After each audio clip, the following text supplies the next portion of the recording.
Boa noite, irmãos. É uma data importante hoje, né? Celebração da Páscoa.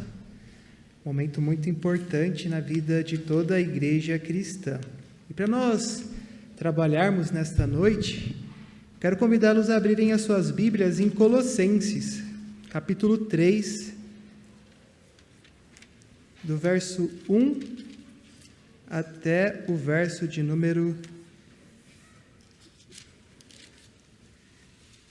17.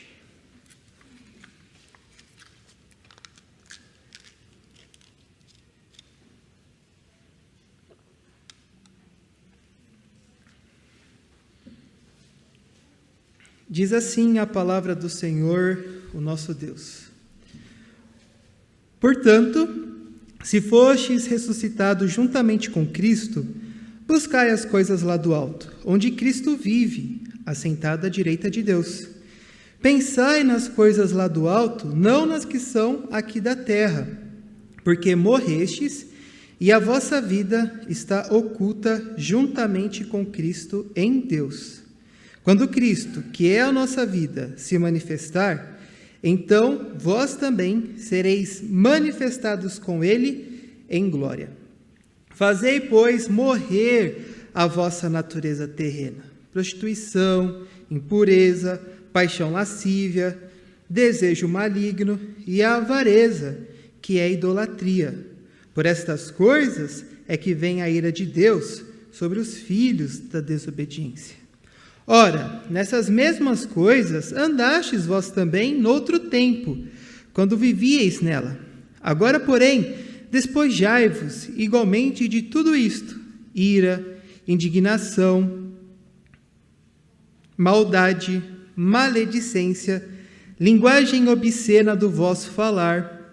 Não mintais uns aos outros, uma vez que vos despistes do velho homem com os seus feitos, e vos revestistes do novo homem, que se refaz para o pleno conhecimento, segundo a imagem daquele que o criou, no qual não pode haver grego, nem judeu, circuncisão, nem circuncisão, bárbaro, cita, escravo, livre. Porém, Cristo é tudo em todos. Revesti-vos, pois, como eleitos de Deus, santos e amados, de ternos afetos, revesti-vos, pois, como eleitos de Deus, santos e amados, de ternos afetos, de misericórdia, de bondade, de humildade, de mansidão, de longanimidade. Suportai-vos uns aos outros, perdoai-vos mutuamente, caso alguém tenha motivo de queixa contra outrem. Assim como o Senhor vos perdoou, assim também perdoai vós. Acima de tudo isto, porém, esteja o amor, que é o vínculo da perfeição. Seja a paz de Cristo, o árbitro em vosso coração, a qual também foste chamado em um só corpo, e sede agradecidos.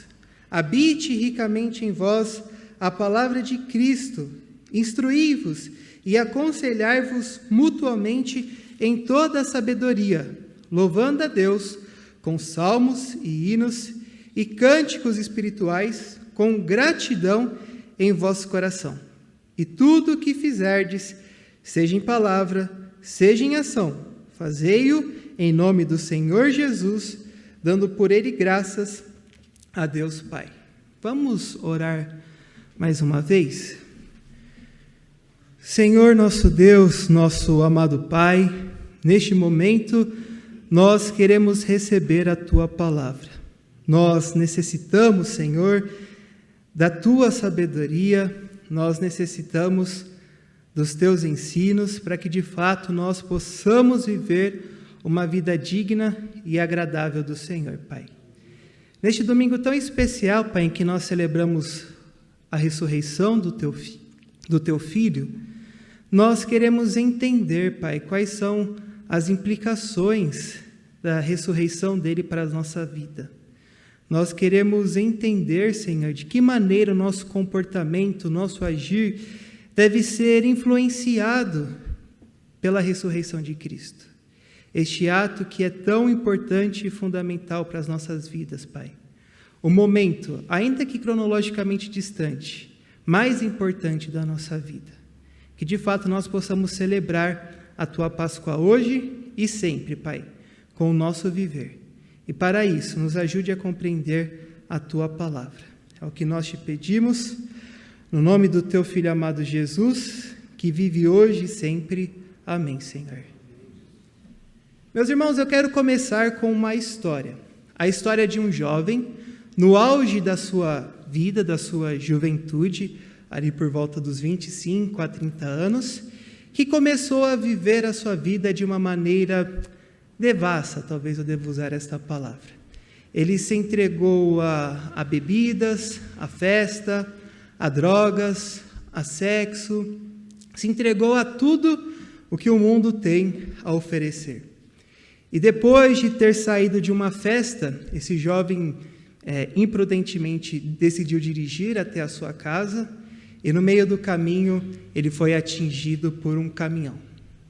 Então o levaram para o hospital, levaram ele para o centro de cirurgias, estavam lá ele operando quando de repente ele tem uma parada cardíaca. E ele, por alguns momentos, morre na mesa de cirurgia, mas os médicos conseguem ressuscitá-lo, conseguem reanimá-lo. E então ele termina a cirurgia, é levado para o seu quarto, fica em coma algumas semanas e ele acorda. E depois de ele acordar, ele recebe uma visita de um dos seus amigos, um daqueles curtidores, um daqueles rapazes que viviam ali aproveitando as circunstâncias com ele. E este amigo faz uma pergunta, fala assim, está pronto para a próxima? Você está pronto? Agora que você não morreu, né? Você está aí bem, vivo, está pronto para a próxima? E o jovem então responde, nunca mais. Aquele rapaz que fazia todas aquelas coisas, morreu na mesa de cirurgia. As minhas atitudes, as minhas ações me levaram à morte. E eu morri. Mas agora eu ressuscitei. Na mesa de cirurgia, eu tive uma outra vida. E eu não posso mais viver da mesma maneira. Porque as minhas ações e minhas consequências me levaram à morte. E por que eu estou contando essa história para vocês, irmãos? Porque existem momentos na nossa vida que são extremamente marcantes. Existem momentos que a gente pode dizer, eu era uma coisa e depois desse momento, dessa situação, eu me tornei outra coisa. Eu sou um novo homem. Às vezes é o nascimento do seu filho, da sua filha, às vezes é o seu casamento. A gente ouve aquelas histórias, né, de pessoas que foram livradas de algum acidente, por exemplo, aquelas pessoas que não entraram nos aviões relacionados ao 11 de setembro. Eles falam, olha, eu tive uma outra oportunidade, eu sou uma outra pessoa, porque a minha vida foi poupada. E hoje nós estamos celebrando um daqueles momentos que, de fato, marcam a nossa vida. Na minha oração eu disse que a ressurreição de Cristo é um fato cronologicamente muito distante de nós. Aconteceu há centenas de anos atrás. Nenhum de nós aqui, creio eu, o Raimo não está aqui hoje, presenciou visualmente a ressurreição de Cristo. Ninguém aqui foi testemunha ocular da ressurreição de Cristo. Mas o fato é que, mesmo não estando próximo de nós este momento, ele é um daqueles momentos que a gente fala, depois disso, a minha vida mudou. A ressurreição de Cristo, há centenas de anos atrás, deve ser o fato mais importante na vida de vocês. Se vocês querem contar a história de vocês, vocês não devem se esquecer deste momento, que Cristo ressuscitou. É o momento mais importante da vida de vocês. Está longe, mas ao mesmo tempo está muito perto. E não há um cristão sequer que possa contar sua história sem dizer, Cristo ressuscitou e minha vida foi transformada. E é exatamente sobre isso que Paulo está falando nesse texto.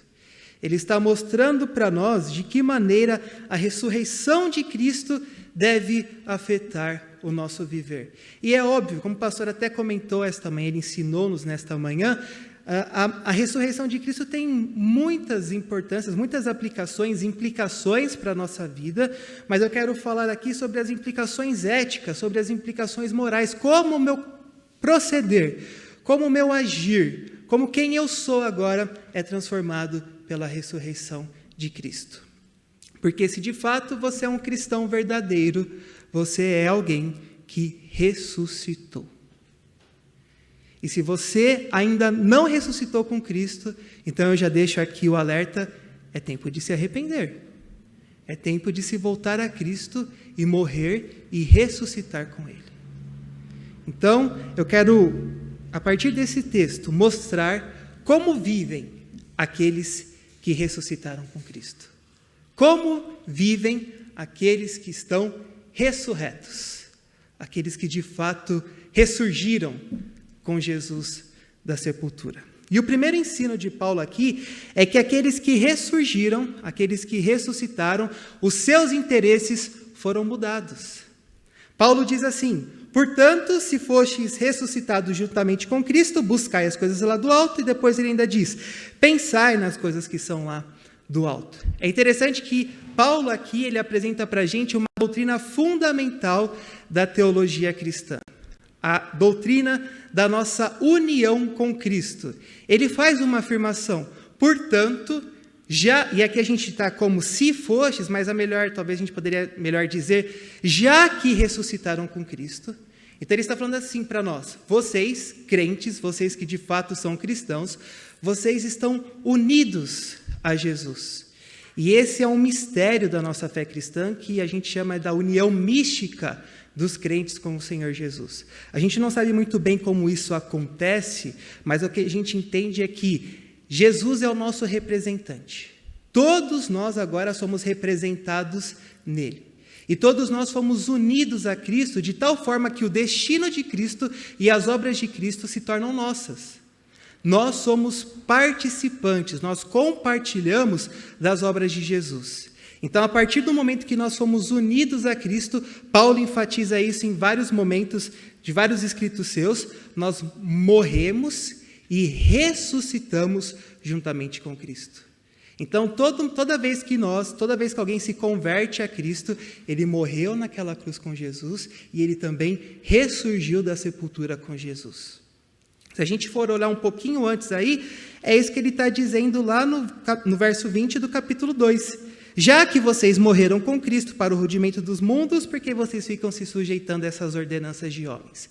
Ele está dizendo, já que vocês morreram em Cristo Jesus. E aqui ele está dizendo para a gente, já que vocês ressuscitaram, primeira coisa, vocês devem buscar e pensar nas coisas que são do alto. Buscar aqui tem a ver com a orientação da nossa vontade, é a busca humana. Qual que é a sua vontade? Qual que é o seu desejo? Pelo que você vive a sua vida? Para onde você está se caminhando? Para onde você está indo? Paulo está nos ensinando. Se você ressuscitou, caminhe para Cristo. Buscai as coisas do alto. Buscai as coisas de Deus. Da mesma forma, se você ressuscitou, a sua mente deve estar nas coisas do alto, não nas que são daqui da terra. Então, a busca humana, o interesse humano deve ser o Senhor Jesus. E eu estava essa semana ouvindo uma música, não sei aqui quem já ouviu aquela música do Barnabé, né? Era seu nome Barnabé, natural de Chipre, também chamado de José das Consolações. Né? Então, quem sabe, sabe, quem não sabe tem que aprender. E eu fui lá e fui ler a respeito, né? Falei, olha, quer saber? Vou ler Atos. Já que eu estou aqui ouvindo a música de Barnabé, vamos ler o que a Bíblia está falando a respeito de Barnabé. E é bom quando a gente volta, a leitura da Bíblia tem que ser constante. E a gente vai revisitando algumas coisas e isso vem trazendo coisas à nossa vida. Eu li aquele texto já preparando este sermão. E é interessante que Barnabé, eu vejo que foi um homem que os interesses e a busca dele eram pelas coisas do alto. Barnabé era uma pessoa que o seu comprometimento, o seu compromisso era com o reino do Senhor Jesus. Porque a Bíblia diz que Barnabé, ele vendeu tudo o que ele tinha. Ele era um homem de posses, mas que ele vendeu tudo o que ele tinha para que pudesse... Vendeu algumas posses suas, vendeu muitas posses suas, para que ele pudesse ajudar a irmãos que estavam necessitados. E eu comecei a pensar, eis um homem cujo interesse não é deste mundo. Imagine você, pense aí em você, uma coisa que você queira. Vamos fazer um exercício aqui, uma reflexão. Imagine você, aquilo que mais você deseja no seu coração. Talvez seja aquela casa dos seus sonhos, você fica imaginando, né? Ah, minha casa do meu sonho, com aquela cozinha, com aquela sala e tal, você pensa assim. Ou talvez você possa pensar, o meu desejo é aquele emprego, aquele cargo, com aquela remuneração, com aqueles benefícios, aquela viagem, aquela namorada, aquele namorado, aquela esposa, aquele esposo. Pense, esse é o meu desejo. E imagina que você está ali, está próximo de alcançar. É simplesmente você estender a mão e você ter aquilo. E aí pense que Deus fale, abra mão disso para me seguir. Quantos de nós estaremos dispostos a largar tudo o que nós desejamos pelo chamado do Senhor? Barnabé foi alguém assim, alguém cujo interesse era na vida futura, era no reino celestial. Alto aqui é o lugar onde Cristo, diz aí o texto, está reinando ao lado do Pai. Ele está assentado, e assentado aqui como um governante ao lado do Pai. E a gente tem que pensar que o alto é um lugar onde a vontade de Deus é feita. Jesus já disse isso para a gente na oração dominical. Seja feita a tua vontade, assim na terra como ela é feita nos céus. O céu sempre aponta para o lugar onde a vontade de Deus é cumprida. Então o que Paulo está ensinando para a gente é, buscai e pensai na vontade de Deus. O nosso interesse tem que ser o interesse de Deus. Aquilo que eu quero tem que ser o que Deus quer. É isso que Paulo está nos mostrando. E quantos de nós abriríamos mão daquilo que a gente mais deseja para cumprir a vontade do Senhor? Somente alguém que teve o seu pensamento mudado, somente alguém que ressuscitou com Cristo e agora tem os seus interesses mudados. E talvez você pense, isso é loucura, abrir mão daquilo que eu quero por algo que eu não sei, por algo que é tão incerto. Mas Paulo aqui, ele apresenta o motivo pelo qual nós devemos buscar e pensar nas coisas do alto. Ele diz aí no verso 3, porque vocês morreram. E a vossa vida agora está oculta em Cristo. O que Paulo está dizendo para a gente é o seguinte, eu vou tentar aqui, talvez uma ilustração que talvez ajude. Alguém aqui, num funeral, já viu o morto levantar e falar, tem o meu relatório para terminar? Levanta a mão. Pode ser alguém, pode ter visto. Não, ninguém? Alguém no funeral já viu o morto levantar e falou, tenho a minha casa para pagar, a prestação da minha casa, tenho minha casa para comprar, meu carro está lá no mecânico, eu tenho que ir lá buscar. Quem já viu um morto fazer isso? Não? Ninguém? Quando a gente morre, se encerram os nossos assuntos. Faz o que você tem que fazer até a sua hora chegar, porque depois que chegar, você não faz mais. Não é isso que Eclesiastes diz para nós? E o que Paulo está dizendo é, vocês morreram para as coisas desse mundo. Então, os interesses de vocês não são desse mundo mais, porque vocês morreram. Vocês não têm mais assuntos com este mundo. Jesus nos ensina que nós devemos morrer para as coisas deste mundo. Então, se vocês morreram para as coisas deste mundo, a vossa vida agora está oculta com Cristo. O que ele está mostrando para a gente é o seguinte, vocês morreram. E agora o que vocês têm é a vida que Jesus promete. É aquela vida plena em Jesus. Só que ela está oculta, mas vocês têm que viver por ela. Vocês não vivem mais para as coisas deste mundo, vocês vivem para Cristo, que está lá, guardando a vida de vocês. Porque vai chegar uma hora que ele vai se manifestar. Vai chegar uma hora que ele vai chegar. Vai chegar a hora em que ele vai falar, eis-me aqui. E o que ele está nos mostrando é que a gente tem que viver a nossa vida pensando nesse momento. Então, alguém que ressuscitou, Se você ressuscitou com Jesus, os seus interesses precisam ser diferentes. E a pergunta que eu faço é, meus irmãos, qual é o interesse de vocês? Aonde vocês têm dedicado esse pouco tempo que nós temos de vida aqui, esse sopro? No que vocês têm dedicado? O que tem sido importante para vocês? Porque vai acabar. É melhor ser pobre nesta vida, mas ser rico na próxima. Ser rico com Cristo. O que adianta a riqueza aqui? Tudo passa. Bem-aventurados os humildes, os miseráveis que encontram sua riqueza no Senhor, porque eles receberão do Senhor a recompensa deles. Outra coisa que Paulo nos ensina aqui é que, e isso aqui parece ser uma coisa muito óbvia, e eu vou fazer uma pergunta, sei que não é praxe nossa, mas eu quero que vocês falem, tá bom? O que é necessário, deixa eu só colocar aqui, a UMP não pode falar, tá? Porque a UMP me viu falando sobre esse texto na sexta-feira.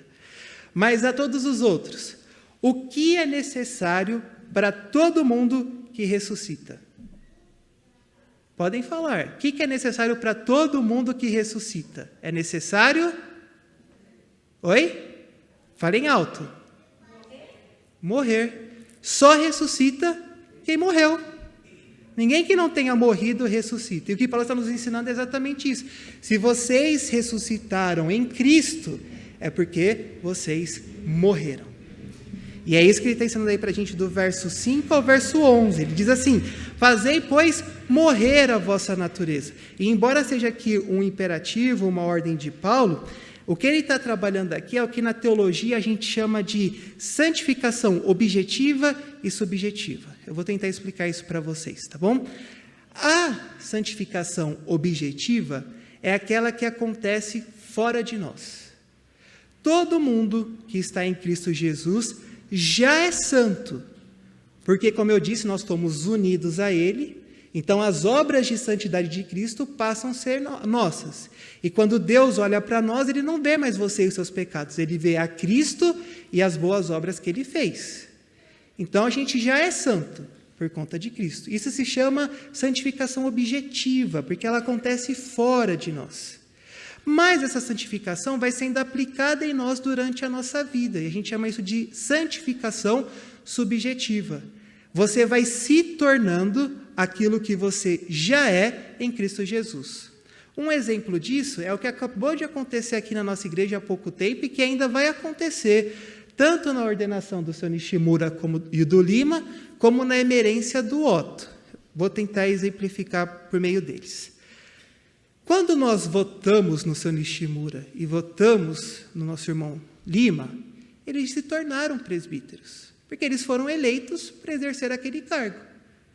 Só que ainda eles precisavam ser ordenados, eles precisavam ser empossados, mas eles já foram eleitos, eles já tinham se tornado presbíteros, porque a igreja já tinha elegido eles, era só um processo agora de publicamente ordená-los, publicamente dar essa autoridade e essa função para eles. Né? Isso acontece também, acho que a Isabel sabe, os presidentes de sociedade sabem, às vezes você é eleito no final do ano, só que você ainda não é o presidente, porque isso só vai ser quando o pastor lá no final, no culto, no último culto do ano, empossar a todos. Mas, de certa forma, você já é o presidente também, porque você já foi eleito. Então, é isso que é essa santificação subjetiva e objetiva. É o já e o ainda não. Então, de certa forma, todos nós somos santos. Mas a gente está esperando aquele momento que Cristo vai voltar e, de fato, toda a nossa corrupção vai se transformar em algo que é incorruptível. É o que Paulo diz. Aí, o que eu quero mostrar para vocês é o seguinte. O seu Nishimura ainda não tinha sido ordenado. Ele poderia dizer assim, ainda não sou ainda presbítero. Então, eu vou faltar na igreja, eu vou fazer uns pecados aqui, depois que eu me tornar presbítero, eu paro. Né? É isso que ele faria? Não, porque ele já é presbítero ali, então ele vai dar o exemplo, ele vai viver de acordo com aquilo que ele vai se tornar. Então, da mesma forma, nós já somos santos e, de certa forma, ainda não somos. Mas já esperando o momento que nós vamos ser, hoje, precisamos viver de acordo com essa santidade. César dizia que não basta ser esposa de César, é necessário se comportar como esposa de César. Não basta você dizer, eu sou santa em Cristo Jesus. Preciso viver hoje como aquilo que eu já serei no futuro e que eu já sou hoje. É um pouco confuso, eu sei, mas eu acredito que talvez os irmãos tenham entendido esse conceito. E é isso que Paulo está nos dizendo aqui. Vocês, então, que já são santos, que vocês já morreram para o pecado de vocês, vocês não vão morrer, vocês já morreram para o pecado de vocês com Cristo, mas agora vocês também precisam viver, então, essa santidade, fazendo ainda morrer essa natureza pecaminosa de vocês. Então, é isso que ele está mostrando para a gente. Todos aqueles que ressuscitaram em Cristo Jesus fazem morrer a natureza pecaminosa. E ele vai mostrar do que consiste essa natureza pecaminosa. Prostituição, impureza sexual, paixão lasciva, desejo por aquilo que é mal, a ganância, que está aí como avareza, que é idolatria. Lembrem-se do jovem rico que Jesus perguntou, você cumpre os mandamentos? Ele falou, cumpre. Então ele falou, então vende tudo e me segue. O jovem falou, não posso. Ou seja, era idólatra. O que ele mais amava era o dinheiro. Então vejam aí, a ganância, que é a idolatria, são por estas coisas que vem a ira de Deus sobre os filhos da obediência. E aí ele vai dizer aí, e vocês andaram nelas também, mas isso aconteceu em outros tempos, quando vocês viviam nessas coisas, quando vocês eram vivos nestas coisas, mas vocês morreram para essas coisas. Então, já que vocês morreram, então também se despojar igualmente de tudo isso. Ira. E aqui a gente tem que entender, né? É aquela ira pecaminosa. Não é aquela ira que é motivada pela justiça de Deus. Mas é quando, sem os motivos corretos, a gente se ira contra o irmão, se ira contra um parente, se ira com aquelas pessoas que estão à nossa volta. Indignação, que também é uma ira mais intensa. Maldade. Se livrem também da blasfêmia, que é a palavra maledicência aí. Livrem-se da linguagem obscena. Meus irmãos, livrem-se do falatório inútil. Livrem-se das palavras torpes. Muitas vezes a gente vê cristãos falando muita coisa que não tem necessidade de falar. Uma linguagem torpe, uma linguagem vulgar, uma linguagem literalmente nojenta. E muitas vezes a nossa boca está cheia dessas palavras. Nem sempre necessariamente precisa ser um palavrão ou alguma coisa do tipo, mas uma palavra que não convém estar na boca dos santos. Eu geralmente costumo dizer o seguinte, até comentei isso com o MP também na sexta-feira. Vou chamar o Gustavo aqui na frente agora para orar. É só uma ilustração, fica calmo. Chamar o Enzo aqui na frente agora para orar, chamar a Rafa para vir aqui orar, tá? Pense na oração que você vai fazer. Pense nas palavras que você diria. Eu digo, todas as palavras que você usa no seu dia a dia, você teria coragem de usar numa oração? Aí você pode me dizer, não, nem todas. Nunca diria, eu sei que aquela palavra não é palavrão, mas eu nunca diria tal palavra numa oração. E aí eu digo, então por que você usa no seu dia a dia? Se você não usa numa oração, mas fala, não, na oração eu estou na presença de Deus. E quando você não está na presença de Deus? Então tome cuidado com aquilo que vocês falam, com as palavras que vocês usam. Nem todas são pecados, mas nem todas convêm. Então tome cuidado com o nosso linguajar, ele está dizendo aí. Não mintais, não falem mentira uns aos outros. E ele vai mostrar aí, porque vocês fazem parte do mesmo corpo. Vocês são um só. Cristo é tudo em todos. Ele é tudo em todos. Então, não mintam. Não faça da mentira a sua arma. Às vezes, no meio do desespero, quando a gente se sente encurralado, a gente solta uma mentira. E Paulo está dizendo, não façam isso, porque pelas essas coisas vem a ira de Deus. Essas ações aqui são como aquelas que aquele jovem, que eu comentei lá no início da pregação, fez. É a bebida, é a droga, foi aquilo que levou ele à morte. São essas coisas que nos levam à morte. e nos levaram. E nós morremos para elas em Cristo Jesus. Porque agora, lembre-se, vocês não estão mais mortos. Vocês morreram para os pecados de vocês. Mas vocês estão vivos em Cristo Jesus. E aqueles que estão vivos é porque a natureza pecaminosa foi morta. Então, este é o segundo ensino de Paulo aqui para nós. Então, se você ressuscitou, se você quer celebrar esta Páscoa de coração, você tem que se lembrar disso. Estou vivo com Cristo. Se ressuscitei com Cristo, então, o que eu preciso ter? Os interesses nas coisas celestiais. Vou celebrar a Páscoa com alegria. Cristo está vivo, eu estou vivo nele. Então, também, eu vou matar o meu velho homem. Vou fazer morrer a minha natureza pecaminosa. E por fim, o último ponto, para nós encerrarmos, o último ensino que Paulo nos traz aqui, é que aqueles que ressuscitaram com Cristo se revestem com novos trajes. Vamos pensar no seguinte, na verdade eu nunca fiz isso, né, mas eu sei que alguns irmãos aqui já tiveram que fazer exumação. Você vai lá, enterra uma pessoa, e geralmente você põe uma roupa bem bonita nela, e depois de alguns 3, 4 anos você tem que desenterrar aquela pessoa, e o que me disseram é que geralmente ficam os ossos e a roupa, certo? Eu pergunto para vocês, aqui, pode levantar a mão, eu não vou julgar, tá bom? Quem teria a coragem para usar a roupa de alguém que morreu, que só ficou lá os ossos? Pode levantar. Pegou a roupa lá do túmulo e usaria. Alguém? O Zeca é corajoso. O Zeca é o único, tá bom? Imagina você usar uma roupa onde literalmente um corpo apodreceu dentro dela. Uma roupa talvez que esteja com manchas de um corpo que apodreceu dentro dela. Talvez uma roupa que tenha sido comida, talvez em algumas partes, por conta do corpo que apodreceu dentro dela. Eu não tenho a coragem do Zeca. O Zeca agora falou que não. Eu não tenho essa coragem para usar esta roupa. É roupa de morto. E Paulo está dizendo, parem de usar roupas de mortos. Se vocês ressuscitaram com Cristo, usem novos trajes, novas roupas. Roupas novas, lavadas no sangue do Cordeiro, roupas que resplandecem, roupas finas. Revistam-se com esse novo traje. Dispa essa roupa velha.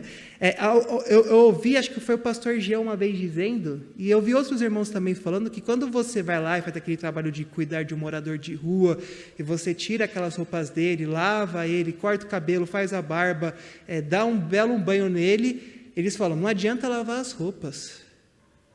Você pode tentar, fica suja. Roupa de um morador de rua você tem que jogar fora. Por isso que eles pedem doações para dar uma nova roupa, porque a antiga não tem como usar.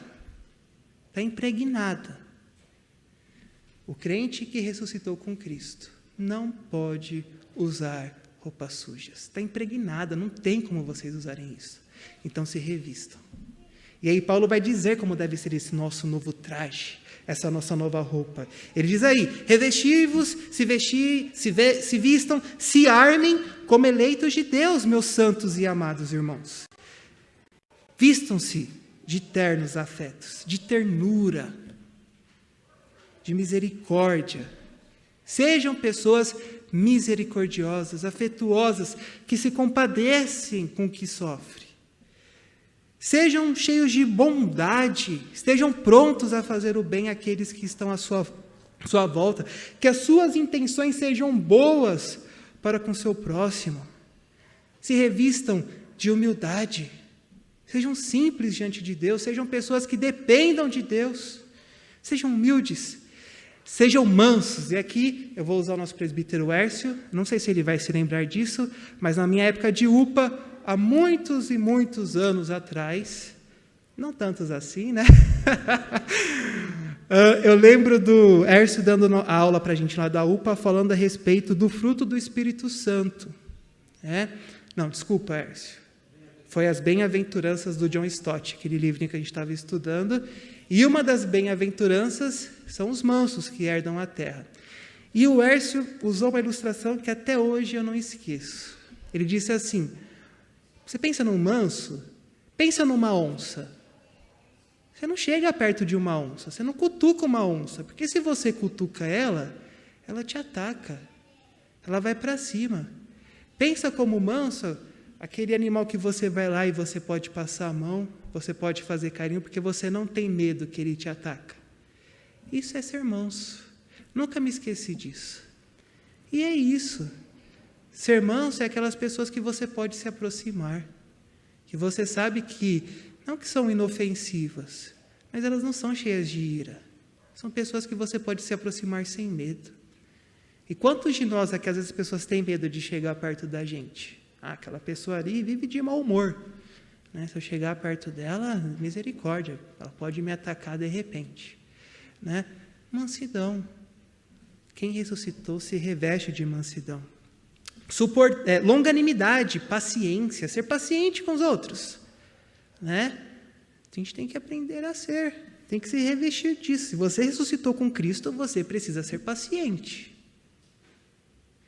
Ele também diz aí, suportai-vos uns aos outros. E aqui a gente usa muito erroneamente esse texto. Né? Tem um irmão que é chato, a gente fala, tem que suportar esse irmão que é chato. Geralmente o pessoal da UMP usa esse texto comigo. Tem que suportar o Ayrton. Né? A Bia usa bastante às vezes isso. Né? Tem que suportar o Ayrton. Deixa eu colocar aqui para vocês, tá? Esse suportar o Ayrton porque ele é chato tem a ver com paciência. Vocês têm que ser pacientes. O suportar aqui tem que servir de apoio, tem que sustentar. Se o irmão está tropeçando, você vai lá e segura ele e não deixa ele cair. Esse é o suportar. Então a gente tem que estar atento às necessidades uns dos outros para a gente dar força para quem está caindo. Suportai-vos uns aos outros. Perdoai-vos. Se alguém feriu você, perdoa. Se você tem motivo de queixa contra alguém, perdoa, porque o Senhor também perdoou vocês. Veja aqui mais uma relação com a oração dominical, com a oração do Senhor Jesus. Né? Mas aí Paulo dá a dica maior.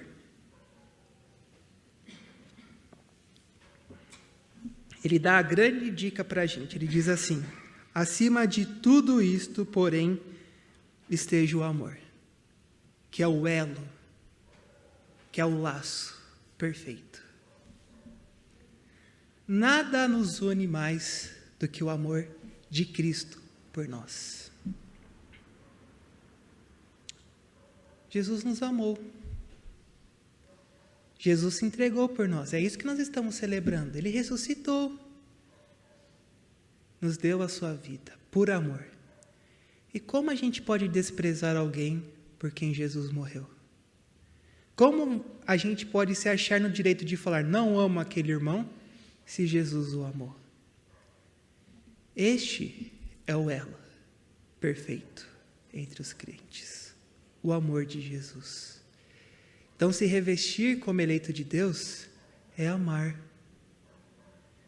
É abandonar o seu sonho, talvez como Barnabé abandonou suas riquezas, para socorrer quem sofre.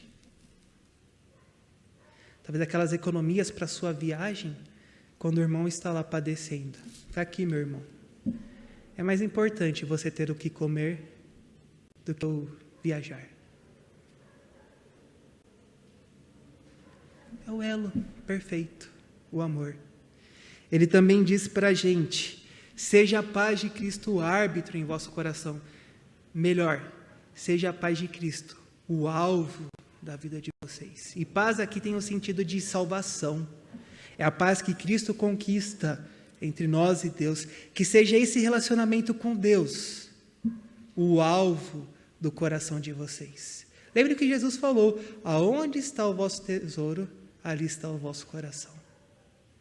Se vocês desejarem a salvação, se o coração de vocês estiverem na paz, então você está fazendo certo. Você está mostrando que você ressuscitou em Cristo Jesus. Seja a paz de Cristo o alvo, né? E está em árbitro, mas é o alvo do vosso coração. E por fim, ele diz aí para nós, habite ricamente em vós a palavra de Cristo. Eu tenho falado isso para os alunos lá, a gente tem feito um treinamento com os professores de EBD, e uma das coisas que eu tenho colocado lá para eles é que os nossos relacionamentos, todos eles são relacionamentos na igreja de educação. Todos os nossos relacionamentos envolvem ensinar e aprender. O pai deve ser professor dos seus filhos, o irmão do seu irmão, o amigo do seu amigo. Relações de ensino. E aqui é o que Paulo está dizendo para nós. Que vocês sejam tão ricos da palavra de vós, que vocês possam sempre estar ensinando e instruindo mutuamente. Tem que ser rico essa aprender e ensinar. E olha que interessante, aprender e ensinar. Tem pessoas que só querem ensinar, mas estão poucas dispostas a aprender. Querem muito falar, mas quando tem que ouvir, é difícil. É isso que Paulo está ensinando para a gente. A palavra tem que habitar em vocês e vocês têm que, ao tempo todo, estarem aprendendo de Cristo e ensinando de Cristo. Não falem torpezas, falem da palavra de Deus. Esse seja o assunto entre vocês. Olha o que ele diz aí: louvem a Deus com salmos, com hinos, com cânticos espirituais, com gratidão no coração de vocês. Esse é o melhor assunto do crente. É o reino de Deus. É a justiça do Senhor. Lembrando, buscar em primeiro lugar a justiça do Senhor e do seu reino. E todas as outras coisas vão sendo acrescentadas. Meus irmãos, é isso que Paulo está nos ensinando. É isso que ele está mostrando, que nós devemos ter gratidão no nosso coração. E gratidão aqui está muito relacionado com alegria. Sejam alegres em Cristo Jesus. É isso que a ressurreição significa para nós. Novidade de vida. Somos refeitos. Somos feitos novamente. Somos renovados. Porque Ele ressuscitou.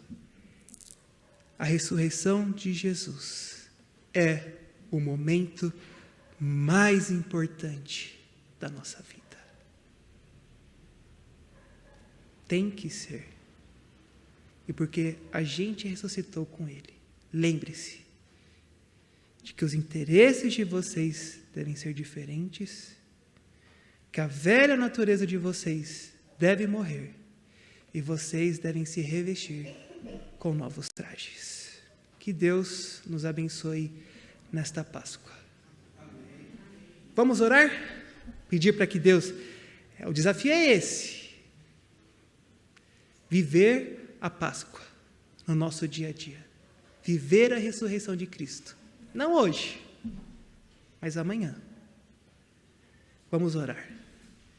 Senhor nosso Deus, nosso amado Pai, nós te louvamos porque Cristo ressuscitou. O teu Filho vive, como nós cantamos. É por isso que a gente pode crer no amanhã. É por isso que há esperança, porque quando Cristo ressuscitou, nós ressuscitamos com Ele. Porque o Senhor, Pai, nos uniu ao teu Filho. E o Senhor já não olha mais para nós. O Senhor não olha para quem nós somos, mas o Senhor olha para quem Cristo é em nós. E o teu servo Paulo nos ensinou que não seja mais nós que vivamos, mas o teu Filho vive em nós. Que a nossa vida seja a vida de Cristo. E é isso que queremos pedir, Pai. Nós ressuscitamos com o Senhor Jesus. A ressurreição dele é a nossa vitória. Então nós queremos, Pai, que os nossos interesses sejam transformados. Nos ajude a ser como o teu servo Barnabé, Pai. Nos ajude a ser como o teu servo Paulo. Nos ensina a ser como Moisés, ou como aquelas pessoas que Hebreus diz que eles abandonaram todas as coisas porque eles tinham a esperança em Ti. Nos ajude a ser como o teu Filho, Pai, que abriu mão da sua glória para que pudesse fazer a tua vontade.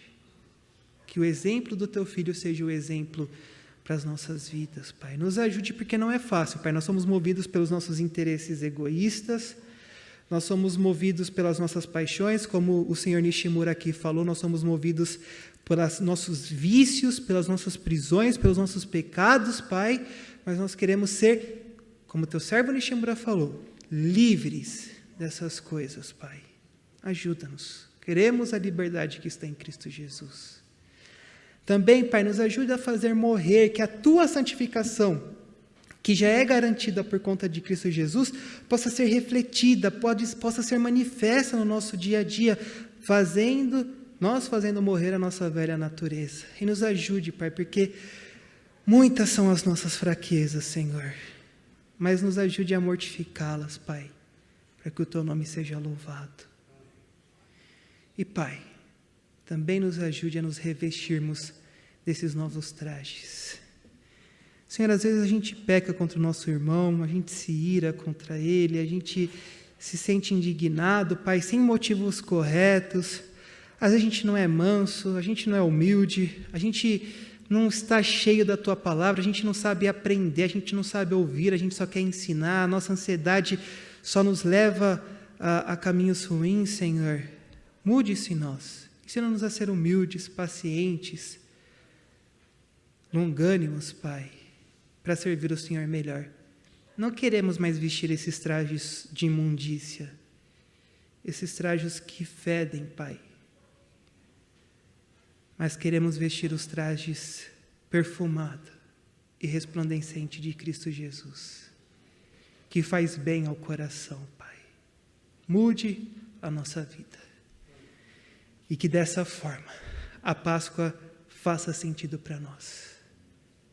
Aquele evento que aconteceu lá há tanto tempo seja real e efetivo para nós. O Teu Filho ressuscitou, Pai, e esta é a verdade. Então nos ajude a viver a verdade, porque ela é que nos libertará. É no nome do Teu Filho amado Jesus que nós oramos com temor, Pai, e com humildade, porque somos fracos. É em nome do Cristo, que vive hoje e para sempre, que oramos. Amém, Pai.